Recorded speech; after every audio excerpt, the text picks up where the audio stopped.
Variation निकालना है तो विचरण गुणांक का एक फॉर्मूला होता है इसका नॉर्मल, अभी आपका क्या है वैल्यू दिया है शायद डायरेक्ट, तो हमारा जो विचरण गुणांक होगा, विचरण गुणांक,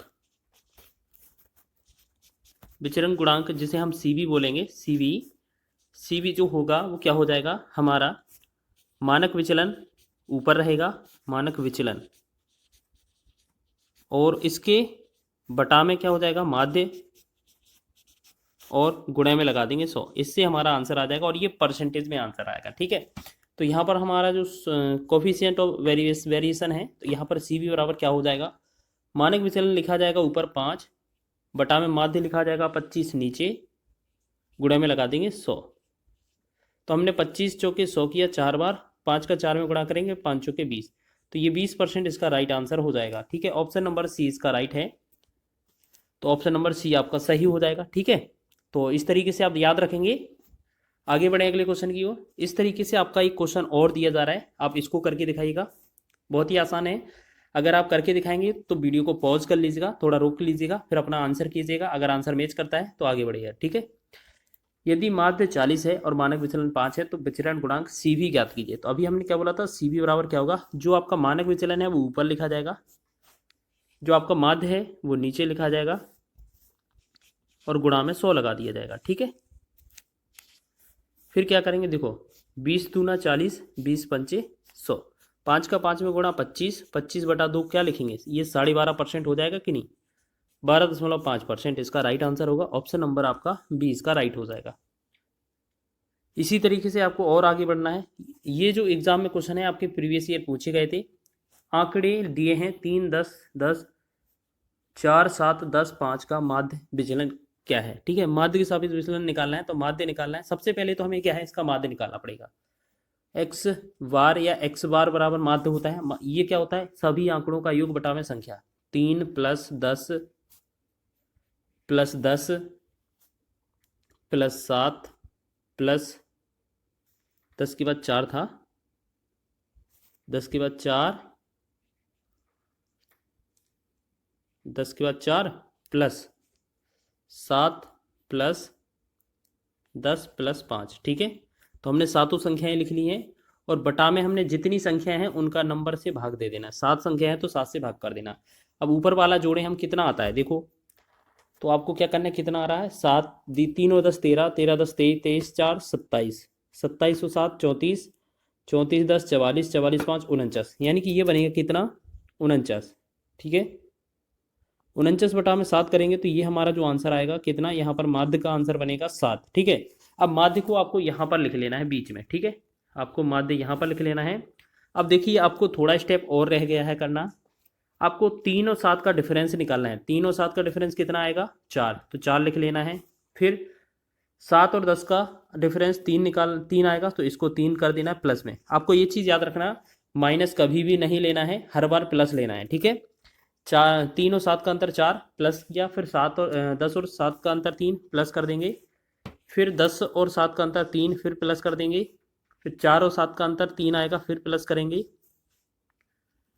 ठीक है, और उसके बाद 7 और 7 का अंतर प्लस 0 आ जाएगा। ठीक है, 10 और 7 का अंतर प्लस 3 आ जाएगा, और 5 और 7 का अंतर प्लस 2 आ जाएगा। ठीक है, आपको क्या करना है, इनको तो जोड़ देना है, और बटा में जितनी संख्या है, आपको पता है संख्या 7 है तो 7 से भाग कर देना है, बस हमारा आंसर हो जाएगा। तो जोड़ें, 4 3 7, 7 3 10, 10 3 13, 13 3 16, 2 18, तो ये 18/7 बन रहा है, तो यही हमारा आंसर हो जाएगा, क्योंकि ये ऑप्शन नंबर डी में विकल्प में दिया हुआ है। ठीक है, माध्य के सापेक्ष विचलन इसी तरीके से निकाला जाएगा, आपको याद रखना है। ठीक है, स्टेप बाय स्टेप आपको बता रहे हैं, और एग्जाम में इसके आने के चांसेस भी ज़्यादा हैं। आगे बढ़े अगले क्वेश्चन की ओर। अब अगला क्वेश्चन जो है, अगला क्वेश्चन आएगा आपका प्रसरण पर। ठीक है, प्रसरण की गणना कैसे करना है आप ये समझ लीजिए। निम्नलिखित आंकड़ों से प्रसरण या वेरिएशन की गणना कीजिए। तो सबसे पहला काम है, जो हमने माध्य करना सीखा था वो तो हमें करना ही है। ठीक है, तो जल्दी से निकालेंगे, 3 प्लस 6 प्लस 5 प्लस 2 प्लस 4, बटा में कितनी संख्या है, 5 है, 5 कर देंगे। ऊपर देखते हैं, 6 3 और 6 9, 5 14 2 16 और 4 20, 20 बटा में 5।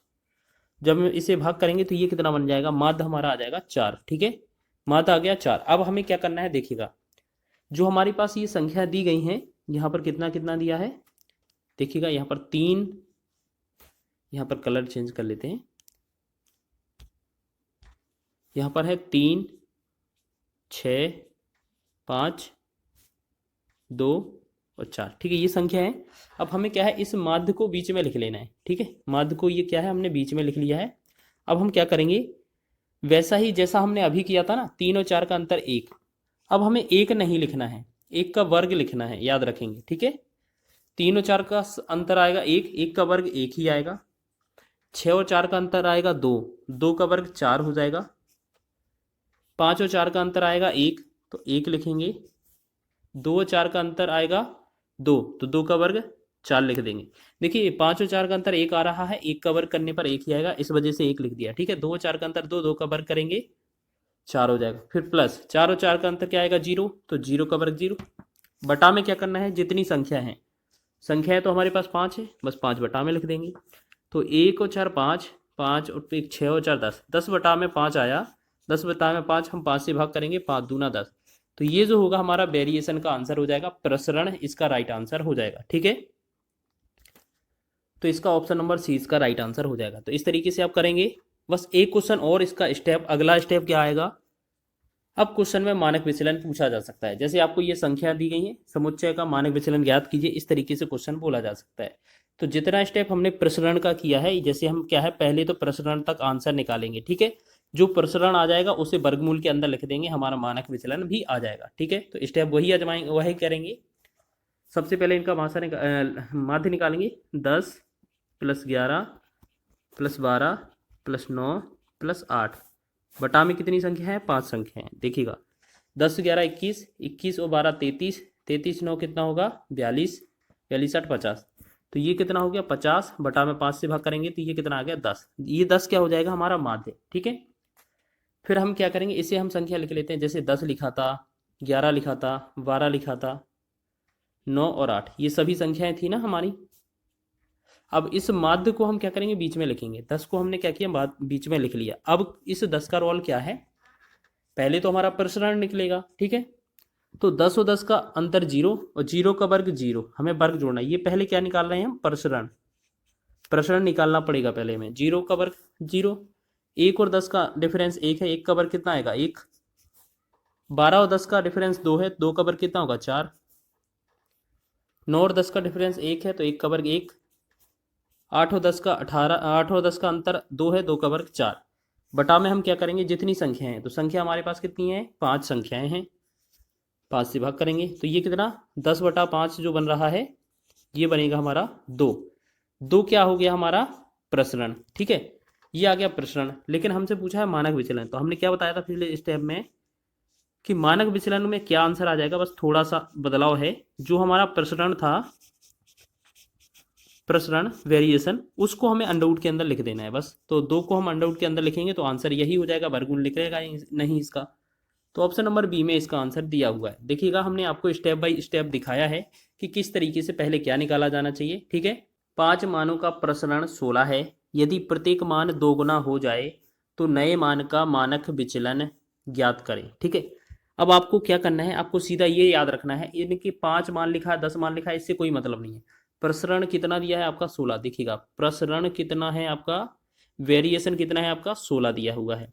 और आपका जो मानक विचलन होता है, ठीक है, मानक विचलन होता है, ठीक है, मानक विचलन क्या होता है, ये क्या होगा, इसका मतलब हो जाएगा, ये मानक विचलन निकालेंगे तो ये अंडरवुड में प्रसरण हो जाएगा। ठीक है, अंडरवुड में प्रसरण हो जाएगा, इसे हम, ठीक है, कोफिशिएंट वेरिएशन बोल सकते हैं, सी भी बोल सकते हैं। तो एक काम करेंगे, यहाँ पर प्रसरण कितना है 16 है, 16 का वर्गमूल निकालेंगे तो ये कितना आएगा 4। हमें पता है इसका मान ±4 आएगा, लेकिन हमेशा आंसर प्लस का देना है, आपको याद रखेंगे। ठीक है, एक तो आपका ये आ गया कि मानक विचलन 4 आ गया, लेकिन क्वेश्चन में क्या बोला गया है, यदि प्रत्येक मान का मान 2 गुना हो जाए तो नया मानक विचलन ज्ञात कीजिए। ठीक है, तो स्टैंडर्ड हमें डेविएशन ज्ञात करना है। तो हमें क्या करना है, जैसा क्वेश्चन में बोला जाएगा, अगर क्वेश्चन में 2 गुना बोला जाएगा तो हमें आंसर को 2 गुना कर देना है। तो 4 का डबल कितना होगा 8 होगा, 8 ही हमारा आंसर हो जाएगा। ठीक है, आप लोग याद रखेंगे इस तरीके से। ठीक है, क्वेश्चन में आधा करा जाता तो आधा कर देते, 3 गुना बोला जाता तो 3 गुना कर देना है। तो इसी तरीके से आपको बना लेना है, ठीक है। एक क्वेश्चन इसी टाइप से और लिया है, देखिएगा आपको बनाकर दिखाना है। कैसे लिखा है क्वेश्चन, देखें। 5 मानों का प्रसरण या वेरिएशन 36 है। यदि प्रत्येक मान दुगुना हो जाए तो मानक विचलन ज्ञात कीजिए। स्टैंडर्ड डेविएशन ज्ञात करना है। 5 मानों का लिखा है, इसका तो कोई मतलब नहीं है। हमें क्वेश्चन में क्या दिया है, प्रसरण। प्रसरण की जो वैल्यू है वो कितना है, 36 है, वेरिएशन है। अगर आपसे मानक विचलन पूछा जाए तो क्या करना पड़ता है हमें, ये हमारा प्रसरण हो जाता है, ठीक है, अंडरवुड के अंदर। तो हमने देखा 36 को हम अंडरवुड के अंदर लिखेंगे तो ये कितना आएगा, 6। अब ये हमारा प्रसरण आ गया, तो हमें मानक विचलन निकालना है। क्वेश्चन में बोला है नया मानक विचलन। कैसे, अगर प्रत्येक मान दोगुना हो जाए तो आपको याद रखना है, ये हमारा जो मानक विचलन निकला है उसका दोगुना कर देंगे, बस ये हमारा 12 हो जाएगा। तो 12 आंसर, मतलब 6 का डबल 12। तो जो क्वेश्चन में करने को कहा जाएगा वही हम आंसर में कर देंगे, तो वही आंसर आ जाएगा, ठीक है। 12 इसका राइट आंसर है, ऑप्शन नंबर ए। इसी प्रकार आगे बढ़ते हैं अगले क्वेश्चन की ओर। अगला क्वेश्चन लिखा है, यदि एक बंटन का मानक विचलन 6 है तो उसके प्रसरण या वेरिएशन का क्या मान है। यदि एक बंटन का मानक विचलन 6 है तो उसके प्रसरण का क्या मान है। देखिएगा, अब बिल्कुल अपोजिट पूछ दिया है। हम जैसे आपको बताएं, अगर हम बात करें आपसे कि जो मानक विचलन होता है, मानक विचलन, यहाँ पर जो मानक विचलन होता है, मानक विचलन क्या होता है, अंडरवुड में प्रसरण होता है, ठीक। अब हमसे प्रसरण पूछा है तो हम एक काम करें, दोनों पक्षों का वर्ग कर दें। तो इस वाले में जैसे वर्ग करेंगे तो ये वाला तो अंडरवुड हट जाएगा, पहले वाले का, प्रसरण का, दूसरे का, और इस पर स्क्वायर आ जाएगा। तो हम कह सकते हैं जो प्रसरण बराबर होगा, प्रसरण बराबर हो जाएगा, वो आपका ऐसा हो सकता है कि मानक विचलन जो दिया है उसका बस वर्ग कर देंगे, आंसर हो जाएगा, ठीक है। तो यही चीज़ याद रखेंगे, ठीक है। तो यहाँ पर लिख देते हैं, कभी भी आपको प्रसरण या वेरिएशन पूछा जाए और मानक विचलन दिया जाए तो हम क्या करेंगे, जो भी मानक विचलन दिया है, मानक विचलन, मानक विचलन, तो हमें क्या करना है, इसका वर्ग कर देना है बस। तो आपको पता है मानक विचलन का जो वैल्यू है वो कितना है, 6 दिया हुआ है। तो 6 का वर्ग करेंगे, कितना हो जाएगा, 36। तो 36 इसका राइट आंसर होगा, ऑप्शन नंबर सी इसका सही है, ठीक है। तो इस तरीके से याद रखेंगे आप, ठीक है। तो बस इस तरीके से आपको बना लेना है, ठीक है। अगला क्वेश्चन इसी टाइप का है, देखिएगा, जल्दी से आंसर बनाएं। एक डेटा, अच्छा ये हो गया। अगला टाइप है, डेटा प्रसरण 196 है तो मानक विचलन ज्ञात कीजिए। अपोजिट है वही क्वेश्चन, पहला वाला। जब भी हमसे मानक विचलन या कोफिशिएंट वेरिएशन पूछा जाता है, मानक विचलन, तो हम क्या करते हैं, जो प्रसरण होता है उसे अंडरवुड के अंदर कर दिया जाता है। तो जो प्रसरण है वो 196 है, यहाँ अंडरवुड में करेंगे तो यह कितना आएगा, 14। हमें पता है जो अंडरवुड 196 है उसका वर्गमूल प्लस माइनस 14 आएगा, लेकिन आंसर हमें हमेशा 14 वाला देना है। देखिए ये प्लस माइनस लगा है, ये गलत हो जाएगा, हमारा आंसर सिर्फ 14 वाला लिख लेगा, वो भी प्लस का, ठीक है। चलिए नेक्स्ट बढ़े अगले क्वेश्चन की ओर। अगला क्वेश्चन देखिएगा। अब क्वेश्चन में क्या लिखा है, एक डेटा सेट का विचरण 169 है। विचरण का मतलब वेरिएशन या प्रसरण ही होता है। तो मानक विचलन ज्ञात कीजिए। मानक विचलन का मतलब क्या होता है, मानक विचलन कभी भी निकालना हो तो जो हमारा प्रसरण होता है या विचरण होता है वो क्या होता है, माइनस मतलब अंडरवुड में हो जाता है। तो 169 अंडरवुड के अंदर लिखेंगे, जब इसका मान आएगा तो कितना, 13 का वर्ग हो जाएगा, ये वर्गमूल होगा। तो कह सकते हैं 169 का वर्गमूल कितना होगा, 13 हो जाएगा। तो 13 वो भी किसमें, प्लस में देना है, प्लस माइनस वाला गलत है, सिर्फ प्लस वाला आंसर सही है। तो ये एग्जाम में क्वेश्चन पूछे गए थे आपकी। चलिए अगला क्वेश्चन देखिएगा। आपको पता है एक बारंबारता बंटन में कक्षा का मध्यमान 12 है और इसका विस्तार 6 है। कक्षा की निम्नतम सीमा, निम्नतर सीमा ज्ञात कीजिए। देखिएगा यहाँ पर हम बात करें आपसे कि यहाँ पर लिखा है x का विस्तार। देखिएगा यहाँ पर जो लिखा है विस्तार, विस्तार का मतलब होता है रेंज। रेंज आपका कितना दिया हुआ है, रेंज जो है वो आपका 6 दिया हुआ है। रेंज का मतलब क्या होता है, जो अधिकतम सीमा है और निम्नतम सीमा है, दोनों का अंतर। तो हम इसे क्या कर लेते हैं, अधिकतम को x मान लेते हैं, न्यूनतम को y मान लेते हैं। इन दोनों का अंतर कितना है, 6 है, ठीक है। क्वेश्चन में बोला गया है एक कक्षा का मध्यमान बिंदु। मध्यमान बिंदु कैसे निकाला जाता है, जो भी हमारी सबसे छोटा अंक है, जैसे आपको देखो यहाँ पर एक लाइन मिलेगी, अगर ये हमारा a है, ये हमारा b है, अगर आपको बीच का वैल्यू चाहिए तो हम क्या कर देते हैं, दोनों को जोड़ देते हैं, 2 से भाग कर देते हैं, तो हमारा मध्य का वैल्यू निकल आता है, ठीक है। तो ऐसे ही आपको समझना है, क्या करना है कि मान लेते हैं मध्यमान बिंदु 12 है, तो हमारा जो पहला अंक है, मतलब पहला और आखिरी है, वो x प्लस वाई है, यानी कि दोनों अंक x और y हैं, और दोनों को जोड़ देते हैं, दो के भाग कर देंगे, तो ये हमारा मध्यमान बिंदु 12 बन जाएगा। ठीक है, यही होता है ना कि मध्य बिंदु कैसे निकाला जाता है, पहला और आखिरी जो भी अंक दिया है उसको जोड़ लेंगे, दो से भाग कर देंगे, बीच वाली वैल्यू आ जाती है। तो जब इसे लिखेंगे, त्रिक गुणा करेंगे, तो x प्लस वाई का जो वैल्यू है वो 12 दूना 24 हो जाएगा। ठीक है, अब एक समीकरण ये है हमारे पास, एक समीकरण ये है। ठीक है, तो हमने आपको इस तरीके का पैटर्न कई बार बताया है कि कभी भी आपको दो समीकरण मिले, ठीक है, एक x माइनस वाई है बराबर 6, एक x प्लस वाई बराबर 6, तो यहीं पर लिख लेंगे x प्लस वाई बराबर 24। तो इसमें हमें x वैल्यू पूछा जाए तो हम क्या करते हैं, और y वैल्यू पूछा जाए तो क्या करते हैं। हमने कई बार आपको बताया है, कई बार हमने आपको बताया है कि आपको बड़ी सीमा पूछा जाए या बड़ा मान पूछा जाए तो दोनों को जोड़कर दो से भाग करना है। तो 24 और 6 कितना होगा, 30 बटा में 2, ये होगा 15, क्योंकि हमने x को बड़ा माना था। ठीक है, और ये कौन सा है, बड़ा वाला, बड़ा, और एक y जो है वो है छोटा। छोटा मान कैसे निकलता है, इन्हीं दोनों का अंतर, 24 और 6 का अंतर जो आएगा वो कितना आएगा, 18 बटा में हम 2 कर देते हैं, तो ये बनेगा 9। तो आंसर हमें कौन सा देना है, सिर्फ ये 9 वाला, क्योंकि हमसे छोटा मान पूछा है। ठीक है, और वैसे भी 15 हमारा ऑप्शन में भी नहीं था, तो आप फिर भी याद रख लीजिए, निम्न या छोटा मान निकालने के लिए हमें क्या करना पड़ता है, 2 से भाग करना पड़ता है अंतर करने के बाद। ठीक है, तो इस तरीके का क्वेश्चन बहुत पूछा जाता है, तो आप ये भी क्वेश्चन याद रख लीजिए। अगला क्वेश्चन देखेंगे, लिखा है क्वेश्चन में 9 5 9 3 4 7 8 4 8 9 5 9 आंकड़ों का परसर ज्ञात कीजिए।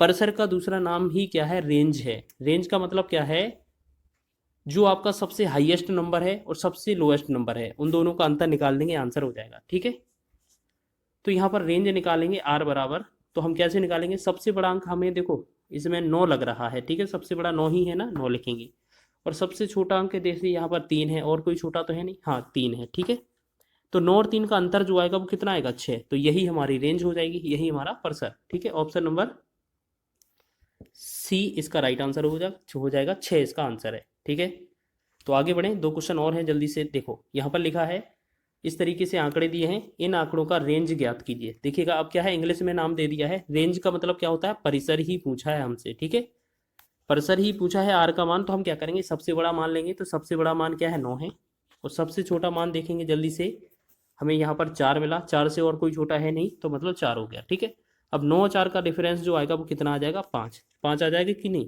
बिल्कुल आएगा। ठीक है, तो इसका जो आंसर होगा हमारा कितना आ जाएगा, डी ऑप्शन।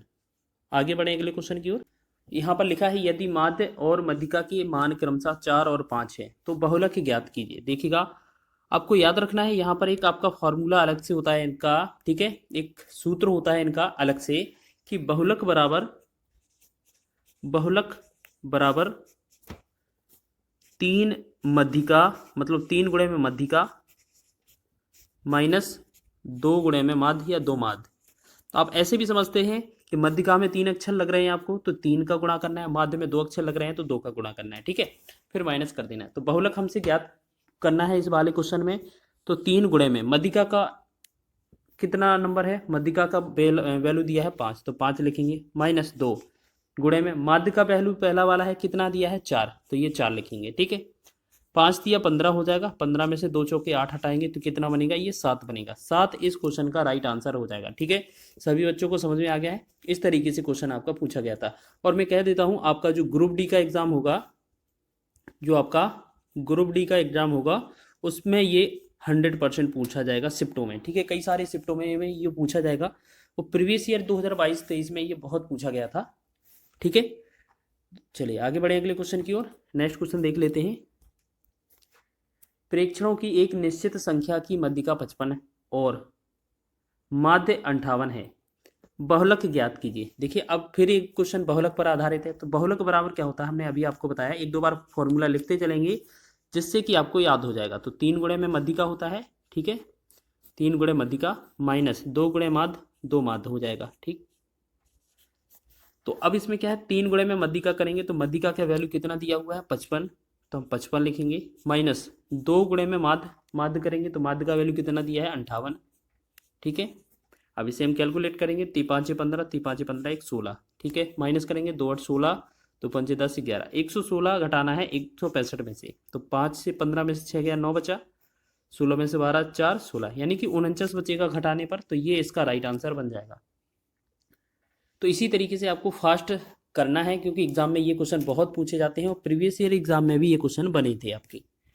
ठीक है, चलिए आगे बढ़े अगले क्वेश्चन की ओर। नेक्स्ट क्वेश्चन देखेंगे, यदि एक बंटन का बहुलक 27 है और उसकी मध्यिका 35 है, तो बंटन का माध्य ज्ञात कीजिए प्रयोग सिद्ध संबंध का उपयोग करते हुए। मतलब जो हमने अभी आपका फॉर्मूला बताया था वही इनका फॉर्मूले का यूज करना है। ठीक है, तो देखिए माध्य ज्ञात करना है तो सबसे पहले फॉर्मूला तो वही है कि बहुलक बराबर होता है 3 गुणे मध्यिका, 3 मध्यिका हो जाएगा, ठीक, और माइनस का 2 माध्य हो जाएगा। अब हमसे माध्य पूछा है, यानी कि माध्य की वैल्यू नहीं है, तो बहुलक का वैल्यू दिया होगा, तो बहुलक का वैल्यू 27 है, हम यहाँ पर 27 रखेंगे। ठीक है, बराबर 3 गुणे मध्यिका का वैल्यू कितना दिया हुआ है, मध्यिका का वैल्यू 35 है, हम यहाँ पर 35 लिखेंगे, माइनस 2 माध्य। ठीक है, अब यहाँ पर 2 माध्य को हम इस तरफ ले आएंगे, तो 2 माध्य हमारा इधर आ जाएगा, प्लस में हो जाएगा, और 35 दिया 105 हो जाएगा। यहाँ पर 105 में हम 27 को इस तरफ ले आएंगे तो माइनस कर देंगे, यानी कि 2 गुणे माध्य जो होगा हमारा वैल्यू, ये किसके बराबर होगा, 27 घटा देंगे 105 में, 15 में से 7 गया 8 बचा, 10 में से 3 गया 7 बचा, 78 हो गया। ठीक है, अब 2 से डिवाइड करेंगे, 2 एकम 2, 2 से करेंगे 2 तिया 6, 2 नम 18, यानी कि जो हमारा माध्य का वैल्यू आएगा वो कितना आएगा आपका 39। तो 39 इस क्वेश्चन का राइट आंसर है। ठीक है, आपको याद रखना है, इस तरीके से क्वेश्चन बन सकता है, तो बी ऑप्शन इसका राइट है। आगे बढ़े अगले क्वेश्चन की ओर। चलिए नेक्स्ट क्वेश्चन देखेंगे, 22वां क्वेश्चन। चलिए लिखा है, निम्न किन्हीं आंकड़ों के बहुलक और मध्यिका क्रमशः 23.6 और 24 हैं, आंकड़ों का माध्य ज्ञात कीजिए, प्रयोग सिद्ध सूत्र का प्रयोग करें। वही फॉर्मूले का यूज करना है, तो सबसे पहले फॉर्मूला लिख लेते हैं, बहुलक बराबर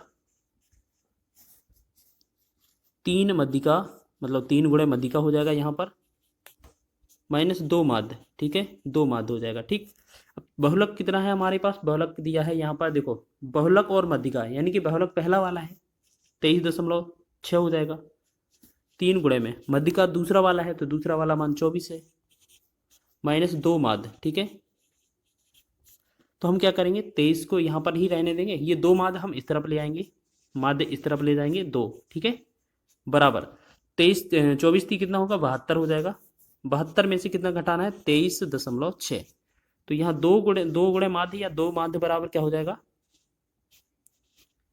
2 गुणे माध्य बराबर होगा, इसमें से घटाएंगे अगर आप। ठीक है, तो अब जैसे ऐसे लिखेंगे 72.0 में से 23.6 घटाना है, तो ये 0.4, 12 में से 4 ये 8, और 3 घटेगा 7 में से 4, यानी कि ये बनेगा 48.4। अब ये 2 माध्य बराबर 48.4 है, तो 2 से डिवाइड करेंगे, 2 एकम 2, 2 से करेंगे 2 दूना 4, 2 चौके 8, और 2 दूना 4।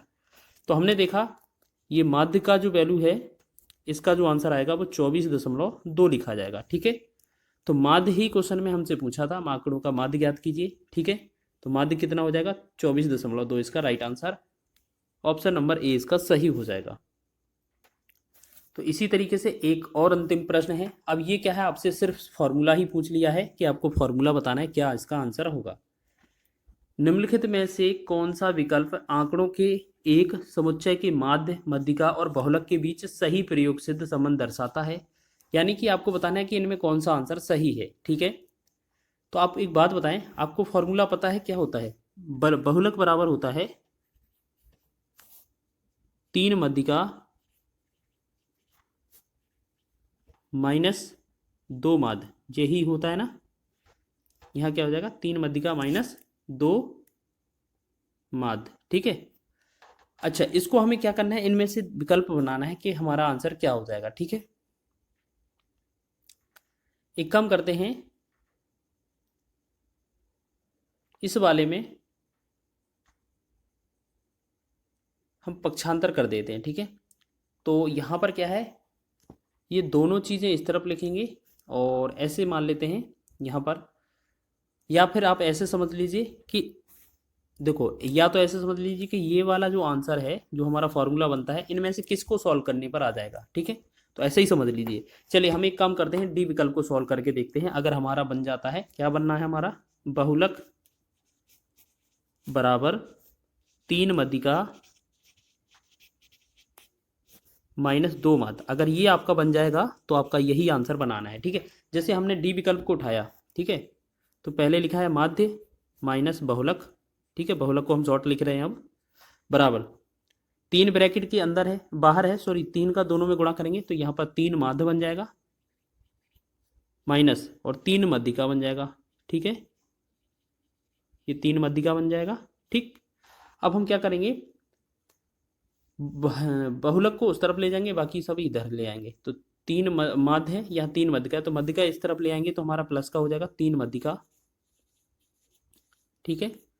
और हमारे पास 3 माध्य दिया है, इस तरफ आएगा माइनस का 3 माध्य हो जाएगा, एक हमें यहाँ पर प्लस का दिया है तो हमारा बनेगा 2 माध्य माइनस का हो जाएगा, फिर ये बहुलक उस तरफ पहुंच जाएगा, ठीक है। तो यही तो हमारा फॉर्मूला होता है कि बहुलक बराबर 3 मध्यिका माइनस 2 माध्य। तो ये वाला जो विकल्प बन रहा है वो हमारा ऑप्शन नंबर डी होगा, ठीक है। या तो आप सभी विकल्पों को सॉल्व कर लीजिए।